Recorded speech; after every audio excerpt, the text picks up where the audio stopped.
오늘 본문의 말씀 빌립보서 4장 1절로 13절에 있는 말씀은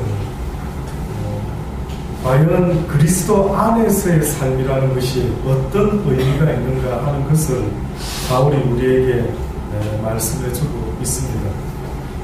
오늘 이 빌립보는 첫 번째 언급했던 것처럼요, 나의 사랑하고 사모하는 형제들, 나의 기쁨이요 멸류관인 사랑하는 자들아, 이와 같이 주 안에 서라 라고 먼저 바울이 자신의 이야기를 합니다.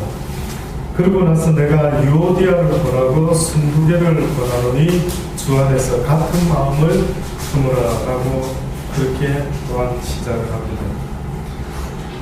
빌립보 교회는 여러분 혹시 아시는지 모르지만 바울이 전도했을 때 그 전도를 받고 또한 앞장서서 빌립보 교회를 세웠던 사람이 자주장수 루디아라고 하는 사람이 있습니다. 자주장사 루디아. 이분은 남자가 아니라 여자입니다. 빌립보 교회의 특징이 있다면은 그 교회가 처음 시작될 때에 뜻밖에도 이런 여성도에 의해서 이 교회가 세워진 것 같습니다.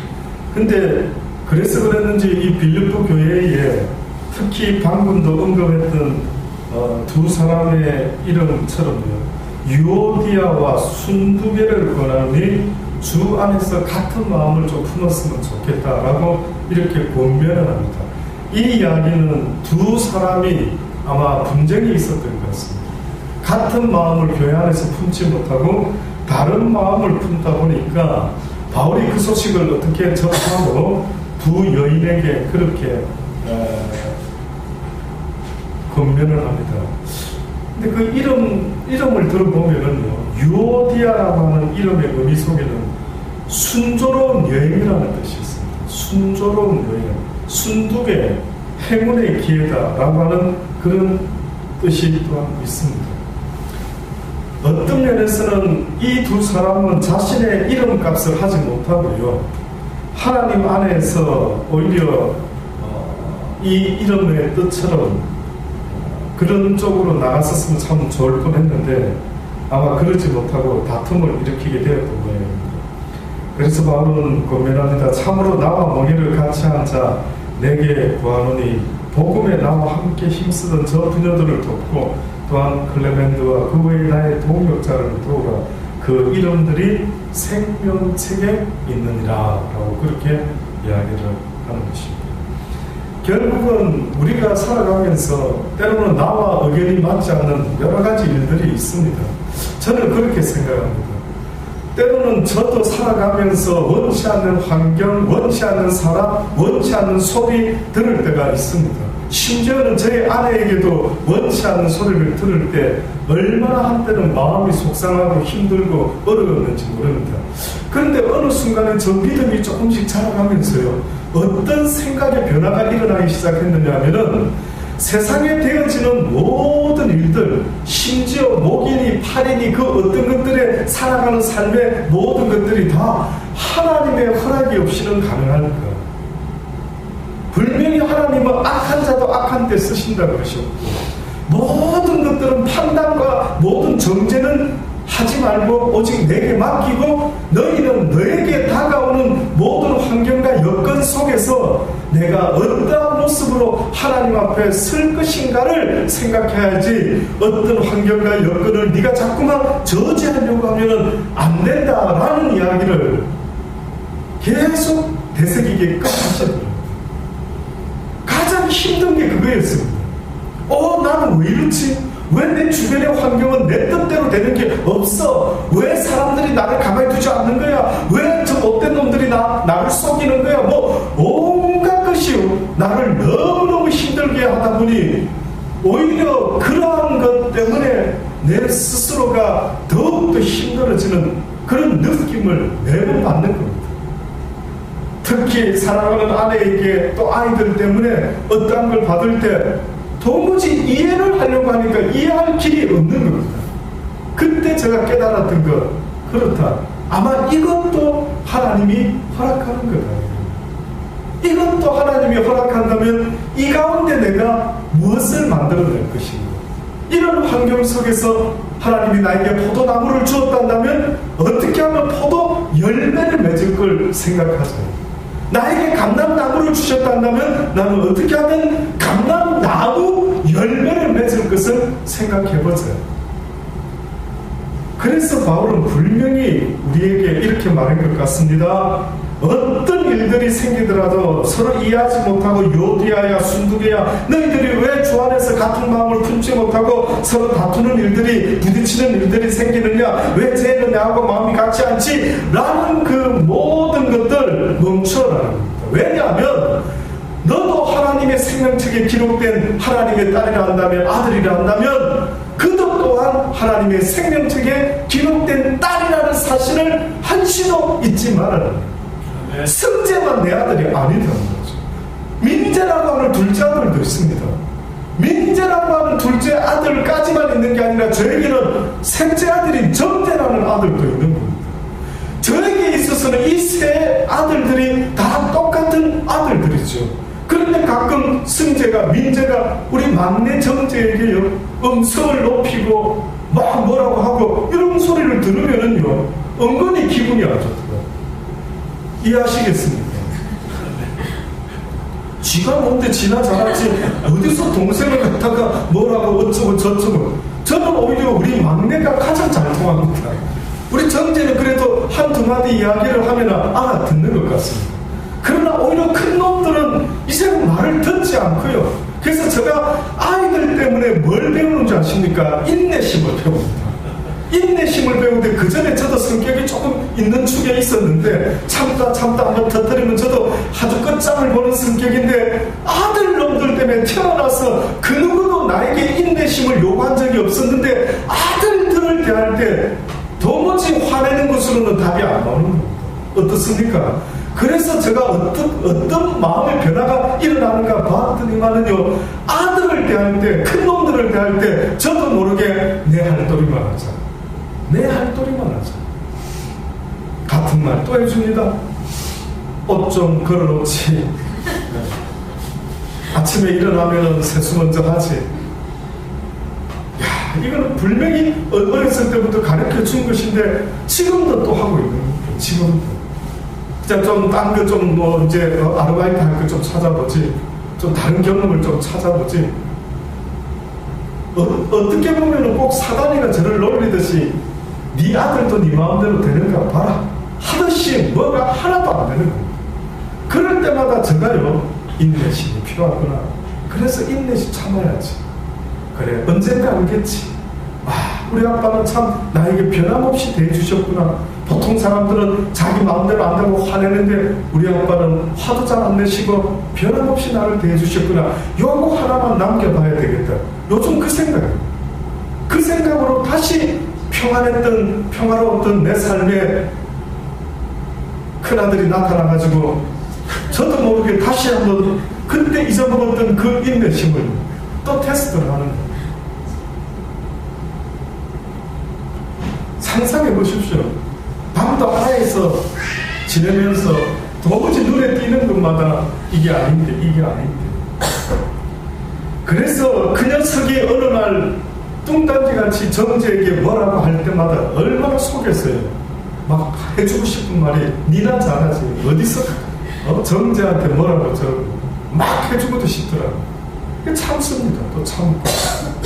저에게 있어서 승재도 저 아들이지만 정재도 민재도 저에게는 아들이 셋이나 있는 겁니다. 그와 마찬가지로 지금 바울이 우리에게 말하는 것은 때로는 네가 그 사람이 마음에 안 들고 싸울 수도 있지만은 그의 하나님이 너의 하나님인 것처럼 똑같은 하늘 아버지가 바로 우리의 하늘 아버지라는 사실을 잊지 말자.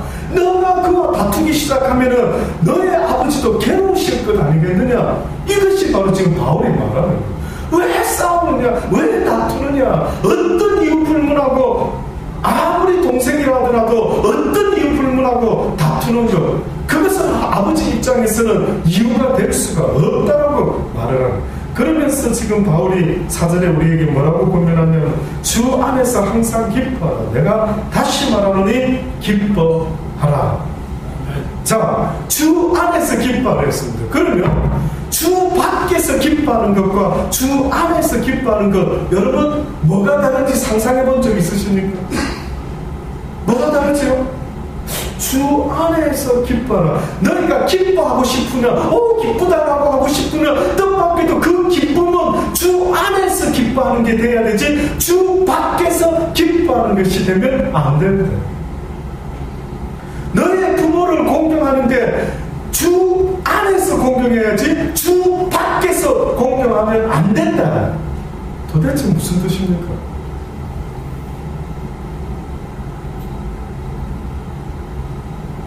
도대체 무슨 뜻입니까? 주 밖에서 기뻐한다는 것은 여러분과 저랑 너무 잘 알고 있는 겁니다. 어떤 걸까요? 예, 주 밖에서 기뻐한다면 여러분 주로 어느 때 기쁠 것 같습니까?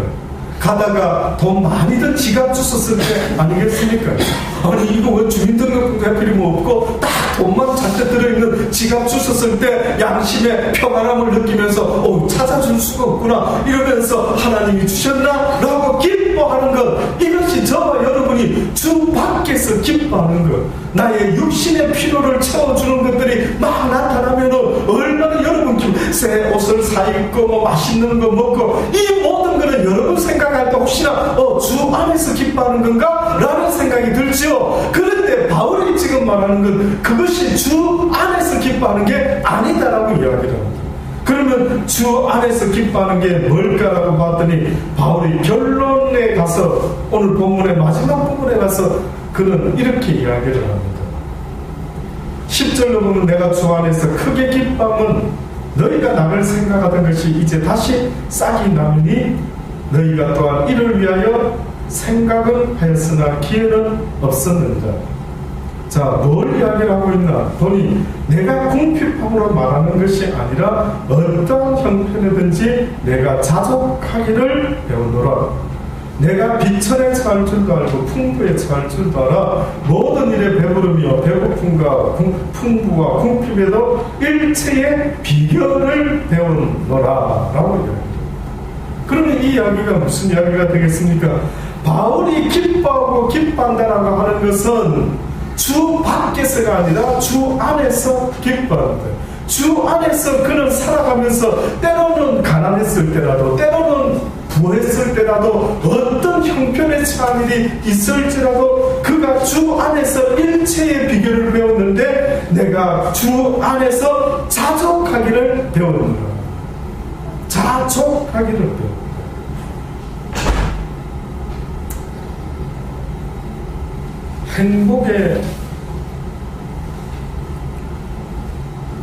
행복의 기준. 철학자 소크라테스가 한 말 중에 이런 표현이 있습니다.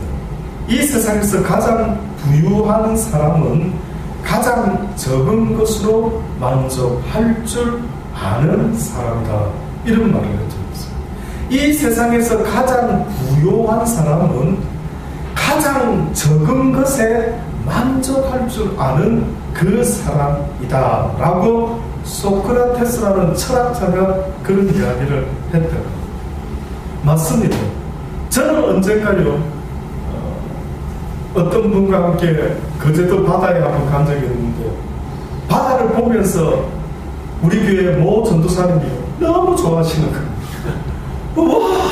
와 옆에서 너무 제가 민망해서 저 머릿속에는 호주 바다와 비교가 되어서 별로 그렇게 대단해 보이지 않는데 모 전도사님은 한번 그걸 보더니 막 너무 좋다고 막 좋아하는 겁니다. 근데 은근히 부러워지기 시작하더라고요. 저 마음속에 이상하게도 은근히 부럽더라고요. 야, 어떻게 하면 이 거제 바다를 보고도 이렇게 좋아하면은 야, 호주 바다를 보다가는 기절할 수도 있겠구나 라고 싶을 정도로 그 기뻐하는 모습을 부러울 때가 있대요.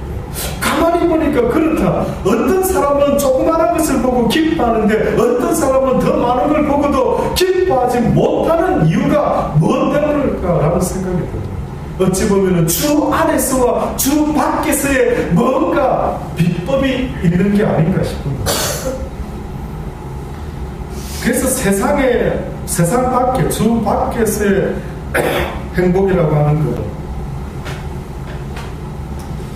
미국의 대부호였던 하워드 휴즈라고 하는 이름을 가진 사람이 있었던 모양입니다. 젊었을 때부터 엄청난 재산을 모았다는데, 이 사람이 바로 헐리우드 영화를 초창기 때 어떤 프로젝트를 시작한 것이 계기가 되어서 헐리우드의 영화가 산업이 시작이 됐다라고 할 정도로, 또 뉴욕의 브로드웨이 연극과 뮤지컬 사업, 이 모든 것들을 시작한 어떤 성공적인 그런 사업가였던 사람이었던 거예요. ABC 방송국도 그 사람이 엄청난 지분을 갖고, 한마디로 말하면 이 사람에 대해서 들리는 이야기는 젊은 시절에 이렇게 급성장해서 대부자가 된 사람이 과연 있을까 싶을 정도로 기록을 갖고 있는 거예요. 그 사람이 죽었을 때에 남겨놓은 재산이 너무 많아서 계산이 불가능했다. 얼만가를 말할 수가 없을 정도로 그가 갖고 있는 자산들이 어마어마했던 모양이죠. 근데 그런 사람들은 그렇게 대단히 모든 걸 가지고 모든 사람이 행복할 거야, 저 사람은 참 행복할 거야, 저 사람은 참 기쁜 삶을 살고 있을 거야 라고 느껴졌지만은, 실제 어느 기자가 가서 그 사람에게 물어봤답니다. 행복하시죠? 사람이 행복하려면 휴즈 선생님, 돈을 얼마나 있으면, 돈을 얼마나 가지고 있으면 행복하다고 생각하십니까? 라고 했더니만 뜻밖의 그 사람의 대답이 뭔지 아십니까? 돈을 얼마 갖고 있는 게 행복한 것이 아니더라. 그러면서 한다는 말이 돈은 현재보다 더 많이 가져야 된다, 이 말은. 돈이 얼마 있어서 행복한 게 아니고, 자기는 돈이 좀 더 있어야 좀 더 있을 때마다 행복한 거지, 벌어나온 것을 가지고 행복하지 않더라라는 이야기입니다. 이런 이야기들이 많이 있지 않습니까? 어떤 부자가 돈만 벌면은 금덩어리를 사놨다.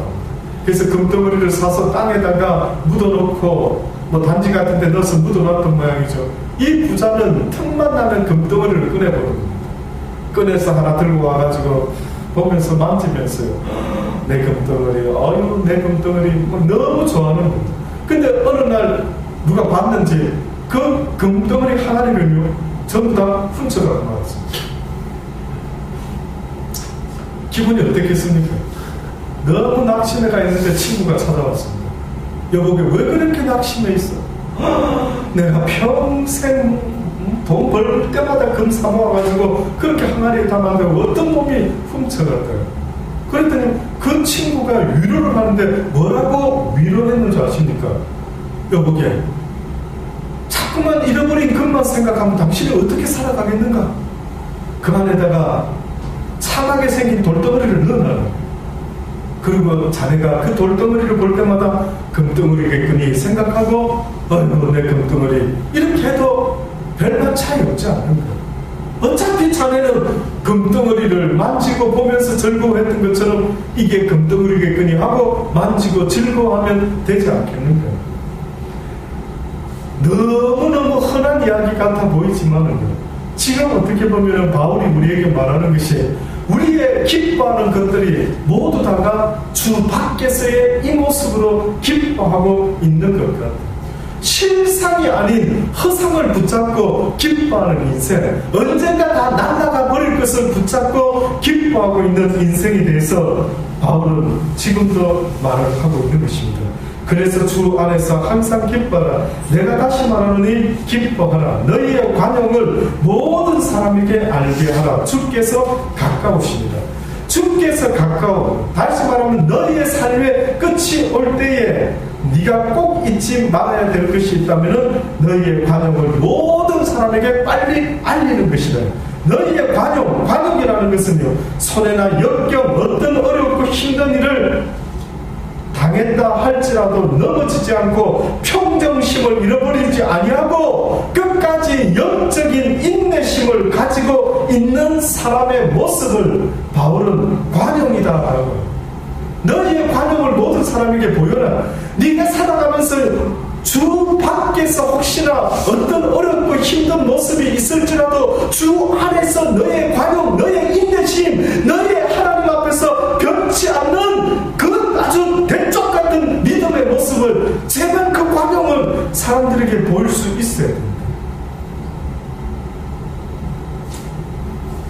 그러면서 이야기를 합니다. 아무것도 염려하지 말고 오직 모든 일에 기도와 간구로 너희 구할 것을 감사함으로 하나님께 아뢰라. 그리하면 모든 지각에 뛰어난 하나님의 평강이 그리스도 예수 안에서 너희 마음과 생각을 지키시리라. 저는 지금 이 말씀을 아주 오래전부터 읽을 때마다 궁금했습니다. 여러분은 읽으면서 뭐 궁금한 느낌 뭐 들은 것 없습니까? 그냥 다 이렇게 부담 없이 소화가 되십니까? 분명히 기도를 했으면 그 기도의 내용에 응답이 있어져야 되는데 뜻밖에도 기도한 것은 뭔지는 모르겠지만 바울이 무슨 기도를 했는지 모르겠는데 뜻밖에도 그리하면 모든 지각에 뛰어난 하나님의 평강이 그리스도 예수 안에서 너희의 마음과 생각을 어떻게 한다고요? 지키려. 이게 응답이래요. 뜻밖의 기도의 응답이 도대체 내가 무슨 기도를 했는지 주님이 도대체 아시나 모르시나. 그런데 뜻밖에도 주님은 너희 마음과 생각을 지키겠다. 이게 응답이다.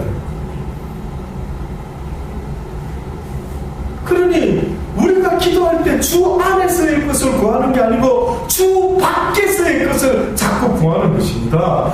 기독교인의 삶이라는 것은 주 밖에서의 것을 구하는 삶이 아닙니다. 이 세상에 어떤 것을 더 많이 가지기 위해서 그것을 기도 제목으로 내어놓는 것이 아니라고 성경이 말하는 겁니다. 많은 사람들이 뭐 대학 들어가는 거, 뭐 돈 잘 버는 거, 우리 아이들 어찌 되는 거, 모든 세상적인 어떤 조건과 환경을 구하는 기도는 기도가 아니다. 그건 하나님하고 상관이 없는 거예요. 하나님이 우리에게 요구하는 기도가 있다면 너희가 그리스도 안에서 주 안에서 어떻게 하라는 것입니까? 항상 기뻐하라. 항상 자족하는 법을 배운 자의 모습으로 관용을 너희 모든 세상 사람들에게 나타내고. 저들은 돈이 없는데 왜 저렇게 기뻐하지? 저들은 잘생기지도 않는데 왜 저렇게 찬양하지? 저들은 왜 무엇 때문에 내 삶하고 다른 거지? 나는 세상의 것이 없어서 너무 괴로운데 왜 저 사람은 세상의 것이 없는데도 기뻐하고 즐거워하며 소망을 가지고 살아가고 있을까?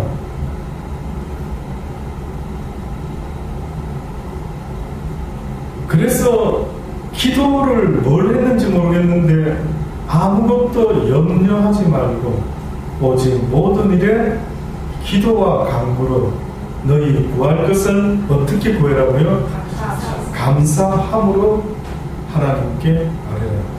너희 구할 것을 감사함으로 아뢰랬어요.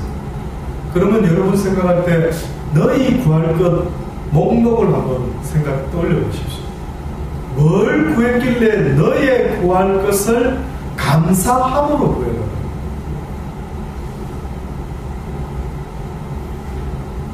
결국은 내가 구하는 그 모든 것들이 세상적으로 응답이 안 될 수도 있다는 이야기입니다. 예수 믿고 나서 여러분 고난이 더 많던가요? 막 세상의 축복이 막 쏟아지던가요? 아마 그렇지 않을 거예요. 예수 믿고 나서 뭐 비나이다, 복 주소서 이런 하나님 같았으면 이렇게 복잡하게 이런 이야기들을 하시지 않았을 텐데 이상하게도 하나님의 사도들이 전하는 그 진리의 내용은요 하나같이 세상의 것을 복이라고 말하지를 않는 겁니다. 그러면 지금 바울이 뭔가를 너희가 구했다라는 겁니다. 너희가 뭔가를 구할 때 그 구하는 것에 대하여 감사함으로 하나님께 아뢰라. 그리하면은 너희가 잘못 구한 것이 있다고 한다면 하나님께서 너희에게 가르쳐 주실 것이다.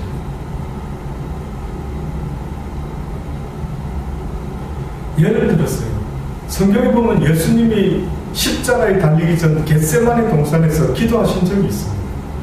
겟세마네 동산에서 기도를 하시는데 어떤 기도를 하셨느냐 하면 있을 십자가의 그 고통을 생각하시면서 아버지여, 내가 주님께 구할 것이 있습니다. 앞으로 내가 십자가를 지게 되는 이것이 너무나 힘들고 어려운데 이 쓴 잔이 내게서 지나갈 수만 있다면 지나가게 하여 주옵소서. 그렇게 구했죠.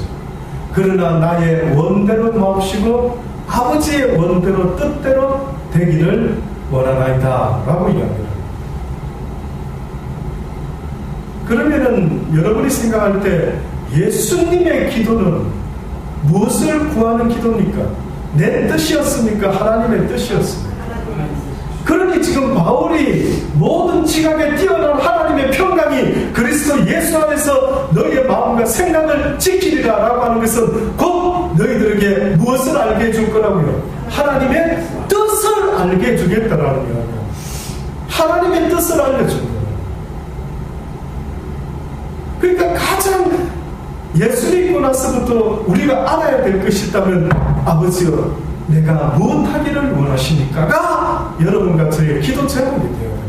뭐 주소서가 아니라 나를 구원하신 주님, 나를 태초부터 택하신 주여, 내가 무엇하기를 원하십니까? 내가 무엇 때문에 피아노로 지원받고, 내가 무엇 때문에 캠코더로 지원받았고, 내가 무엇 때문에 이 마이크로 지원받았는지, 내가 왜 이 모습으로 지원받았는지요 알기를 원합니다. 당신의 뜻을 알기를 원합니다.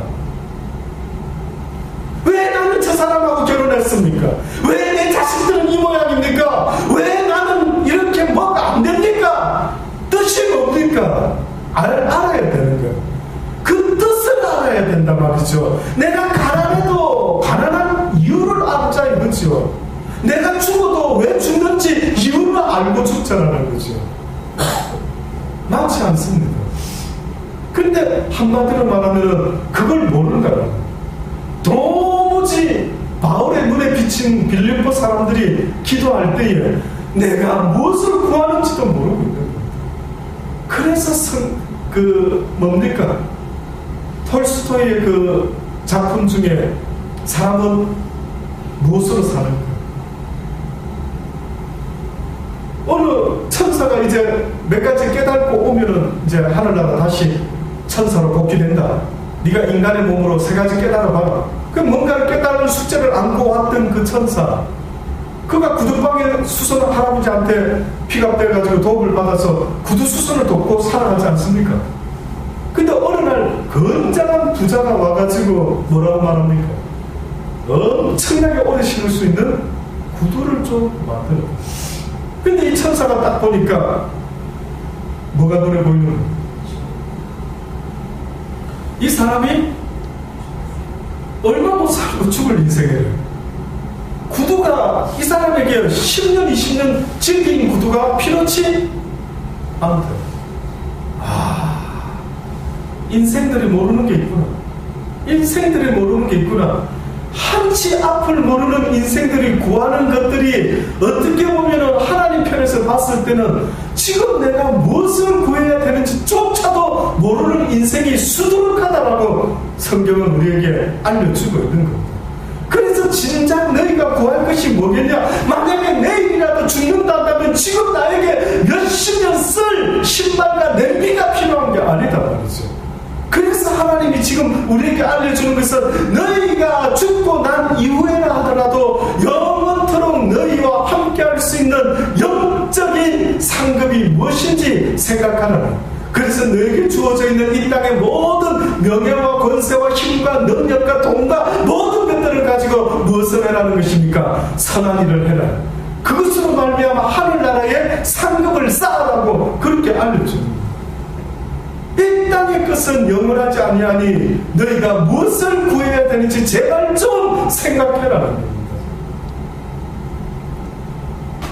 저는 저희 형님과 저희 아버님을 먼저 하늘나라로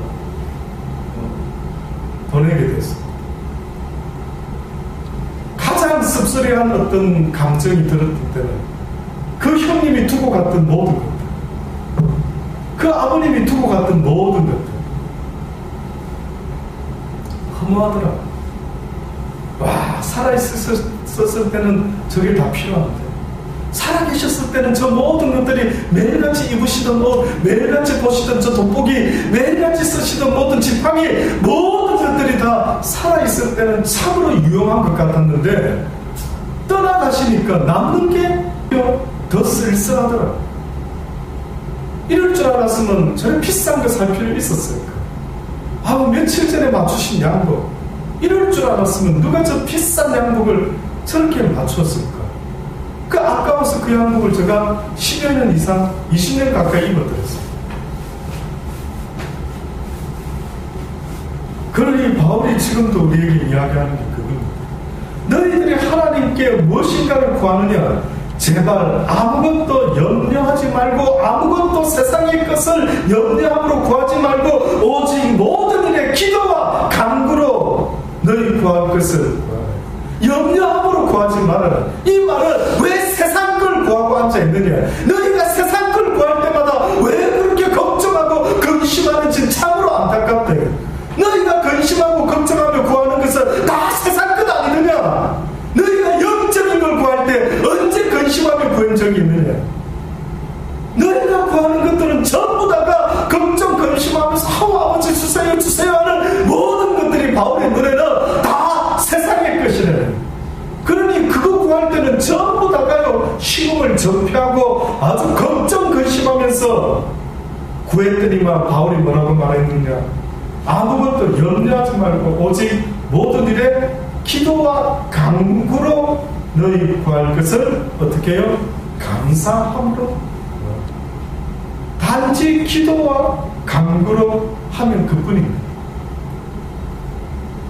이 이야기는 또다시 말하면 너희의 기도와 간구가 이 땅에서 필요로 하는 그것들이 너를 위함이 아니라 하나님의 영광을 위하여, 내 이웃을 위하여 너희가 그저 단지 이 분위기가요, 내 것을 구할 때 막 염려하면서 주세요, 안 주면 큰일 납니다, 이렇게 구하는 게 아니라 하나님의 일, 하나님의 것을 위하여 나는 단지 기도와 간구로 그저 주의 뜻을 이루기 위해서 이게 필요할 것 같습니다 라는 담담한 마음으로 하나님께 감사함으로 아뢰라.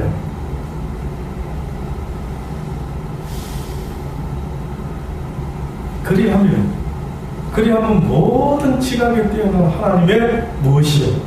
하나님의 평강, 이것이 바로 영적 행복의 실체다라고 이렇게 말할 수 있습니다. 세상 사람들은 행복을 찾아서 몸부림을 치는데 육적인 육적인 어떤 만족으로 행복을 느낄 수 없도록 되어 있는 사실을 알지 못하고 자신의 영혼의 만족을 해결하면은 육적인 만족도 어떤 것이든 바울과 같이 자족함을 배우게 되는데 그 영적인 만족을 무엇으로 할지 모르다 보니까 결국은 바울이 영적인 그 만족이 바로 행복의 실체다. 근데 그 영적 만족을 보니까 모든 지각에 뛰어난 하나님의 무엇이 임해야 된다. 하나님의 평강이 그리스도 예수 안에서 너희 마음과 생각을 지켜줄 때에 비로소 너희는 행복한 자의 모습이 될 것이다. 아멘. 이 진리가 여러분의 가슴 깊이 새겨지기를 바랍니다. 내가 지금도 무엇을 구하고 있는지를 스스로 돌아볼 수 있기를 바랍니다. 하나님께서 아무 세상의 것을 구하는 게 아니라 너희는 먼저 그의 나라와 그의 의를 구하라. 그냥 이 땅에 필요하는 모든 것들을 내가 너희에게 더하여 줄 것이니 사랑하는 자들아, 너희가 무엇을 먹을까 무엇을 입을까 하다 보면 염려가 되고 그것은 이방인들, 하나님을 모르는 사람들이 구하는 것인데 너희가 하나님을 이제 알았으니 이제는 너희가 먼저 그의 나라와 그의 의를, 하나님의 뜻을 이루기 위해 이제는 부자 되어도 주를 위하여, 이제는 뭐 명예를 얻어도 권세를 얻어도 뭘 얻어도 오직 그리스도를 위하여 그렇게 되기를 원하는 자들이 되어라고 말씀하는 것입니다. 정말로 형제들아, 무엇이든지 참되며 무엇이든지 어때요? 경건하고 무엇이든지 옳으며 8가지의 이야기를 하고 있습니다. 지금 바울이 구체적인 8가지의 성도들의 모습이 어떠해야 되느냐를 말하고 있는데, 정말로 자꾸 이야기하죠. 정말로 주께서 가까우시니라. 정말로 형제들아, 무엇이든지 어때요? 참돼야 되고, 무엇이든지 어떻게? 경건, 무엇이든지 옳으며, 무엇이든지 정견, 무엇이든지 사랑하라, 무엇이든지 칭찬하라. 무슨 덕이 있든지, 무슨 기림이 있든지. 다시 말하면 기림이라는 것은 너희가 무슨 도덕적인 어떠한 좋은 모습이 있어서 사람들로부터 와우, 저 사람 대단하다 라고 하는 어떠한 모습을 이야기합니다. 무슨 덕이 있든지 무슨 기름이 있든지 이것들을 생각하라. 너희는 내게 배우고 받고 듣고 본 바를 어떻게 해요? 행하라. 그리하면 평강의 하나님이 너와 너희와 함께 계시리라. 아무쪼록 저는 여러분이 평강의 하나님이 함께 하시기를 바랍니다. 주님이 나와 함께하는 증거가 뭘까요? 내 마음의 평안이라는 사실을 잊지 마십시오. 가난한데도 불구하고, 여러가지 상황이 어려운데도 불구하고 내 마음의 평안을 빼앗기지 않도록 날마다 몸부림을 치며 다윗이 고백했던 것과 같이요, 그가 하나님 앞에 죄를 지었을 때 주의 성신을 내게서 거두지 마소서. 다시 말하면 주님이 내 심령에 계시지 않으면 나는 결단코 평안할 수가 없는데, 걱정과 근심과 불안 속에 얼마나 살아갈 수가 있겠나이까. 주여, 주의 성신을 내게서 거두지 마소서라는 그 말씀은 그 주의 평강을 나에게 거두지 마소서라는 것과 똑같은 말씀이라고 있는 것입니다.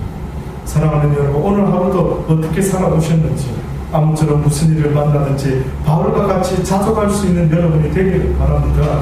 그리스도 안에서의 기쁨이 무엇이고 그리스도 밖에서의 기쁨이 무엇인지를 꼭 기억하시면서요, 내가 지금까지 그리스도 안에서의 기쁨을 추구하고 왔는지 그리스도 밖에서의 기쁨을 쫓아 살아왔는지를 보시면서 여러분이 날마다 주님 주시는 그 평강 가운데 이 세상에서 가장 행복한 자의 모습으로 살아가는 저와 여러분 되기를 간절히 주의 이름으로 축원합니다. 기도하시겠습니다. 그렇습니다. 그렇습니다. 날마다 기뻐하며 주님 안에서 또한 감사하며 살아가기를 소원합니다. 주의 성신을 우리에게 더욱더 충만히 부어 주옵소서. 주의 그 평화가, 그 평안이 내 심령 속에 주님으로 인하여 날마다 충만하여 세상의 어떤 것에도 요동하지 않고 불안하고 걱정하고 염려하지 아니하는 그 행복한 자의 모습으로 살아갈 수 있도록 은혜 베풀어 주옵소서. 때로는 내 자식이, 때로는 내 남편이, 내 아내가 나의 삶에 때로는 힘든 일들을 만들어낸다 할지라도 그 어떤 것에 흔들리지 않고 오직 평강의 주님 안에서 자족하는 것을 배우며 살아갈 수 있는 복된 믿음의 사람들 다 되게 하여 주옵소서. 예수님의 이름으로 감사하며 기도드리며 나아갑니다.